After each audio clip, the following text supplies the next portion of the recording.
this game is a nostalgic trip. Now, granted, I played the hell out of this game when I was a kid.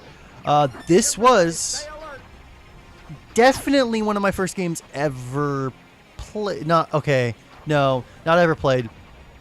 When I think of my gaming career, I kind of divide it into decades of my own, if that makes any sense. So I have my pre-cognizant years, which would be... So yeah, I kind of have it divided into generations of sorts. I've got the Nintendo, Super Nintendo, Genesis era, when I remember playing a Genesis a lot with the Sega Channel, and then before that I remember vaguely playing bits and pieces of a Super Nintendo and Nintendo.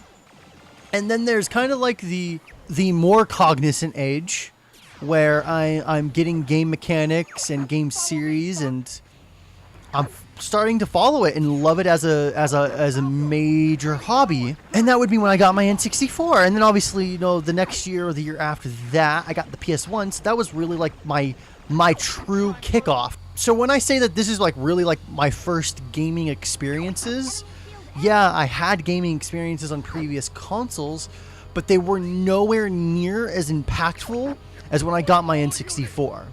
That is easily the most impactful time of my entire life. It literally shaped my future.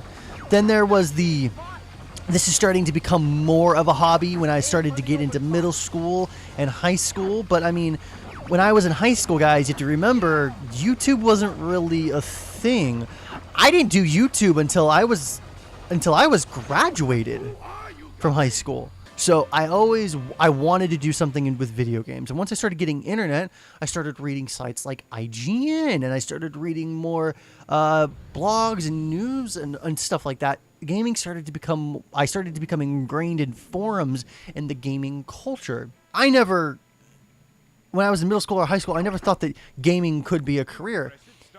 It wasn't until starting to be the 2006, 2007, I created my YouTube account in 2006. This account has been around for an extremely long amount of time. I just didn't start making videos until mid to late 2009, maybe a little earlier than that. I had the inclination for a really long time, especially once I got an updated computer in the beginning portions of 2009. That's when I really started to kind of take it seriously. I needed to start putting the pieces together, and that's when I started realizing that gaming was a hobby. So I kind of classify it as my cognizant years with the N64 and PS1 up to an extreme, you know, like a really my favorite pastime and hobby in middle school and well, I know middle school I had my N64. More high school years. High school years were more of like a hobby. And then near the very tail end of high school, you know, YouTube started to be a thing, and Let's Play started to be a thing, and I started watching those, and I started watching gaming content on YouTube. So yeah, extreme hobby was high school years, and then it was the end of high school, beginning of college. Well, yeah, still end of high school. That's when I started to become video games for a living, video games for a job, and that's what I've been trying to do for so long. And that's, you know, I've been happy with the modicum of success that I've had, and I don't mean to be a little bit of a Debbie Downer with this.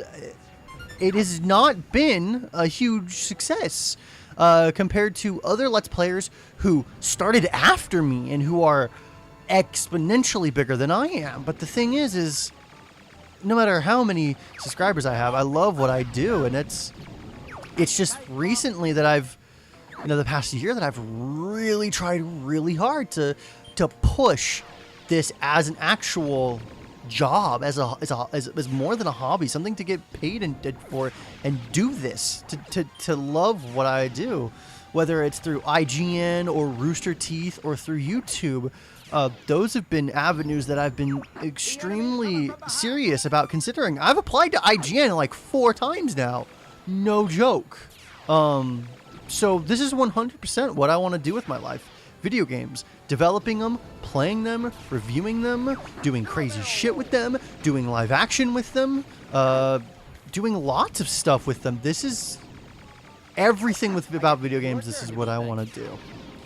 And it is all literally because of this game, and Nintendo. If it was not for Nintendo, it would not have been the cognizant years, it would not have been the hobby years, and then it would not have been the this could be my job years.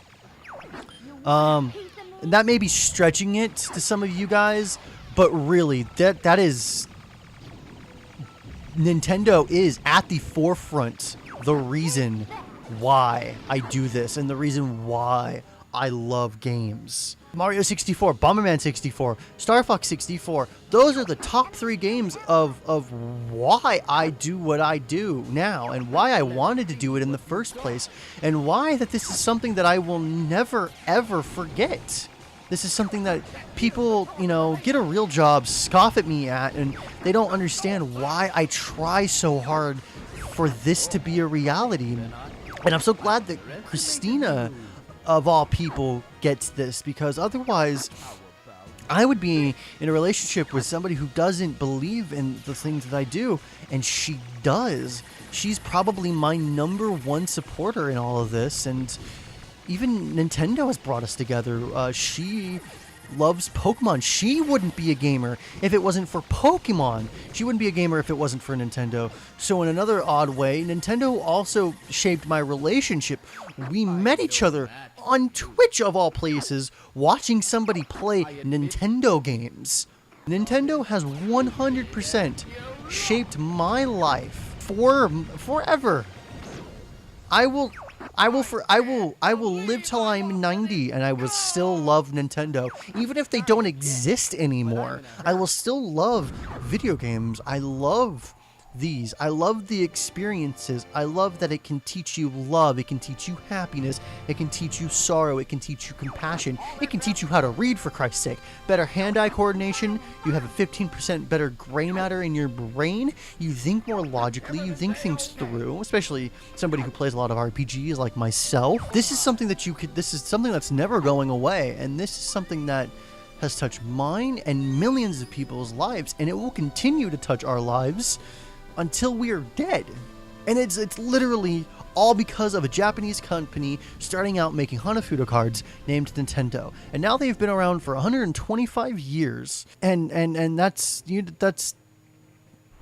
amazing. It's absolutely amazing and astounding.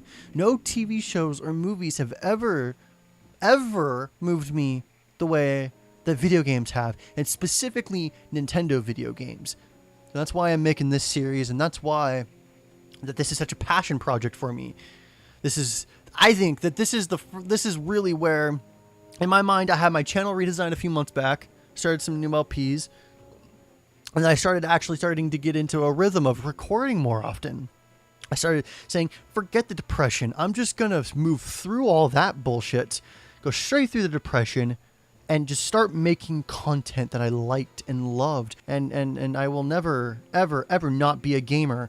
And this also comes at a time where gamer is starting to, for some reason, turn into a toxic term on the internet. And there's a lot of weird drama with a certain person and news outlets and things like that, and journalistic integrity. But I will 100% forever always be a gamer, no matter who or what somebody wants to say that is in their mind. In my mind, it means that I'm a passionate person who loves a form of media I met my significant other on. I made my life decisions based on it. I made my career choice based on it. And Nintendo, that is something I will never, ever forget. And that is something that thousands and millions of people will never forget. You single-handedly revolutionized an entire generation. And that is why I do this series. I don't want the series to end. I really don't. Maybe I will continue this. Maybe I'll just do 125 games. Remember, guys, play more games, and I will sure as hell see you next time. Have a good day.